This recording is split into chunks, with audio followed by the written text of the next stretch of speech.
नमस्कार दोस्तों, कैसे हैं आप सभी लोग। मेरे चैनल ओटी ऑक्सीजन में आप सभी लोगों को एक बार फिर से स्वागत है। आज हम लोग बात करने वाले हैं WBHRB के ओटी टेक्नोलॉजिस्ट के इंटरव्यू के बारे में। देखिए यहाँ पे CBT एग्ज़ाम के बाद में आप लोगों के लिए शॉर्टलिस्ट आ चुका है एंड उस शॉर्टलिस्ट में जितने भी लोगों का नाम है उन लोगों के लिए इंटरव्यू होगा। तो इंटरव्यू के डेट एंड टाइम आप लोगों के मेल में आ चुका है, वहाँ से आप लोग चेक कर लीजिए, ठीक है। एंड वहाँ पे कॉल लेटर डाउनलोड करने के लिए भी एक लिंक दिया गया है। उस लिंक को टच करके आप लोगों को लॉगिन करना है एक बार फिर से एंड वहाँ से आप लोग कॉल लेटर को डाउनलोड कर सकते हो, ठीक है। तो यहाँ पे बहुत सारे लोग मुझे पूछा था कि इंटरव्यू के लिए कैसे कैसे क्वेश्चंस आ सकते हैं, उसके लिए एक वीडियो बना देने के लिए।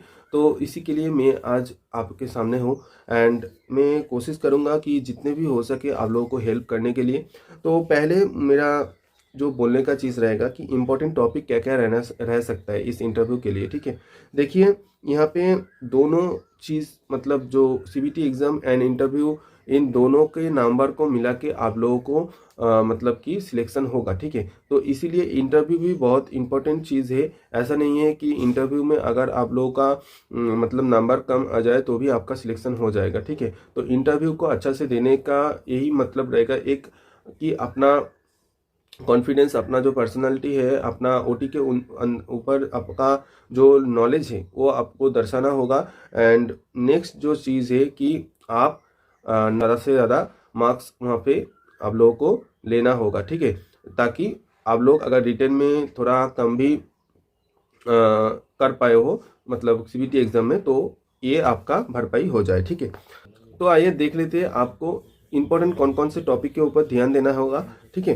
तो इंपॉर्टेंट टॉपिक यहाँ पे रहना चाहिए आपका ओटी के ऊपर, नॉलेज के ऊपर आपको ध्यान देना होगा। नेक्स्ट है आपके एटीट्यूड के ऊपर आपको ध्यान देना पड़ेगा, ठीक है। ड्रेसिंग स्टाइल, बहुत ही अच्छा से ड्रेसिंग स्टाइल को आप लोगों को मेंटेन करने के बाद इंटरव्यू में जाना है, ठीक है। ऐसे वैसे कुछ कैजुअल ड्रेस पहन के इंटरव्यू में ना जाए तो ही अच्छा है। ये आपके मतलब कि सेंस को दर्शाता है, ठीक है। आप किस तरीके का ड्रेस पहनते हो उसके ऊपर आपके माइंडसेट निर्भर करता है, ठीक है। तो ऐसे वैसे ड्रेस पहन के अगर आप लोग चले जाते हो इंटरव्यू में तो पहले ही अपना जो व्यू के ऊपर जो आपका मार्क्स होता है वो कट आउट हो जाता है, ठीक है। तो अच्छा से ड्रेस पहन के आप लोग जाना है। नेक्स्ट है मेंटल एंड फिजिकल पावर। किसी भी इंटरव्यू में आपके मेंटल एंड फिजिकल पावर को आप लोगों को दर्शाना होता है। तो इसमें आप लोग ध्यान दीजिएगा, किसी भी क्वेश्चंस को बोलने के टाइम पे अपना दिमाग में ज़्यादा से ज़्यादा कम स्ट्रेस लेना है, ठीक है आप लोगों को। तो यहाँ पे आप लोगों को ध्यान देना होगा फिजिकल पावर, मतलब कि मान लीजिए कि एक फीमेल स्टाफ है, मतलब फीमेल कैंडिडेट है, तो उन लोगों को पूछा जा भी सकते हैं कि सिलेंडर आप लोग चेंज कर सकते हो कि नहीं कर सकते हो, सियाम दिखा सकते हो कि नहीं दिखा सकते हो। ये थोड़ा सा फिजिकली पावर के ऊपर क्वेश्चंस आ सकता है। तो आपको वैसे ही कॉन्फिडेंट रह के आप लोगों का आंसर देना है, ठीक है। इसमें ज़्यादा टेंशन का कोई बात नहीं है। देखिए अगर आप लोग बोल देते हो कि हाँ मुझे आता है, तो आप लोगों को करके दिखाने के लिए नहीं बोला जाएगा, ठीक है।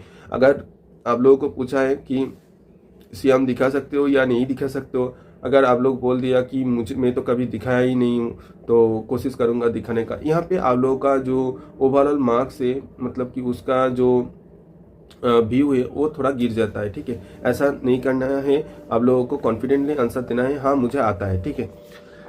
एंड फिफ्थ में जो बोलूँगा कि डोंट बी ओवर स्मार्ट। किसी भी क्वेश्चंस को अगर किसी भी ड्रग डोज को पूछ लिया, किसी के ड्रग के ग्रुप के बारे में पूछ दिया, तो ओवर स्मार्ट होके कुछ भी आंसर बक देना ये ठीक नहीं रहेगा। आपको अगर नहीं पता है तो आप लोग चुप रहिए, तो इसमें आप लोगों का मार्क्स कम नहीं होगा, ये मैं बोल सकता हूँ, ठीक है। अगर पूरा के पूरा आप लोग कॉन्फिडेंट हो अपने ऊपर तो ही आप लोग इसमें आंसर दीजिए, ठीक है।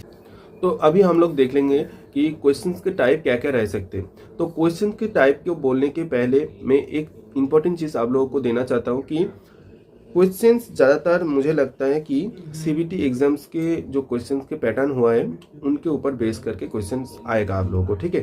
तो CBT एग्जाम में जैसे क्वेश्चंस आया है उस क्वेश्चंस को थोड़ा डीपली अगर आप लोग एनालाइज करके जाएंगे तो आपको आंसर करने में बहुत आसानी होगा, ठीक है। तो ये चीज़ ध्यान में रखते हुए आप लोग मतलब इंटरव्यू का तैयारी करिए, ठीक है। नेक्स्ट है कौन कौन से पार्ट से हम लोगों का क्वेश्चन ज़्यादा आता है, इसका मैं एक लिस्ट बनाया हो, तो पहले ही स्टेरिलाइजेशन, ओटी में स्टेरिलाइजेशन तो इम्पोर्टेंट है ही है, ये तो आप सभी लोग जानते हैं। तो स्टेरिलाइजेशन से बहुत सारा क्वेश्चंस आएगा, स्टेरिलाइजेशन कैसे होता है, कौन कौन से अलग अलग स्टेरिलाइजेशन है एंड कौन कौन अलग अलग मतलब मटेरियल के लिए अलग अलग जो स्टेरिलाइजेशन का प्रोसेस है, उसमें आप लोगों को क्वेश्चंस आ सकता है। तो नेक्स्ट है ड्यूटी एज अ टेक्नोलॉजिस्ट। देखिए टेक्नोलॉजिस्ट का जो ड्यूटी होता है वो कौन कौन से चीज़ के ऊपर ड्यूटी होता है, उसमें आप लोगों को बहुत सारा क्वेश्चंस आप लोगों को दिख सकते हैं। ठीक है, जैसे कि मान लीजिए पेशेंट के पोजीशन के ऊपर क्वेश्चन, मशीन चेकिंग के ऊपर क्वेश्चंस एंड ज़्यादातर जो मशीन के मेंटेनेंस के ऊपर क्वेश्चंस यहाँ पे भी आप लोगों को देख सकते हो। ठीक है, arrangement of instrument and for specific surgery, ये इससे ऊपर भी आप लोगों को क्वेश्चंस आ सकता है। नेक्स्ट है सर्जिकल सेफ्टी चेकलिस्ट। ये एक बहुत इंपॉर्टेंट चीज़ है, इसको आप लोगों को अच्छा से देख लेना है। Sign in, time out and sign out, ये जो 3 चीज़ है ये कब कब होता है ये आप लोग देख लेंगे। ठीक है, नेक्स्ट है इंस्ट्रूमेंट बेस्ड जो क्वेश्चन है, CM machine, anaesthesia machine and जो सर्जिकल इंस्ट्रूमेंट है, artery forcep, mosquito forcep and different type का डिट्रैक्टर जो होता है, ये सभी चीज़ को आप लोगों को ध्यान में रखते हुए एग्जाम में जाना है। ठीक है, इससे रिलेटेड क्वेश्चंस आएगा ही आएगा। किसी भी इंस्ट्रूमेंट को उठा के आप लोगों को पूछा जा सकता है कि ये इंस्ट्रूमेंट कौन सा है, तो आप लोगों को आंसर करना होगा। नेक्स्ट है IBP, CBP line, intubation and blood transfusion, इससे रिलेटेड बहुत सारा क्वेश्चंस आप लोगों को देखने को मिल सकता है। तो ये जो टॉपिक्स है इस टॉपिक के ऊपर थोड़ा बहुत नॉलेज आप लोगों को होना चाहिए। ठीक है, ज़्यादा डीपली क्वेश्चंस नहीं आएगा, पर कुछ कुछ क्वेश्चंस ऐसे भी आ सकते हैं। देखिए आईबीपी लाइन में जो होता है वो कौन से कलर का होता है, अगर आप लोग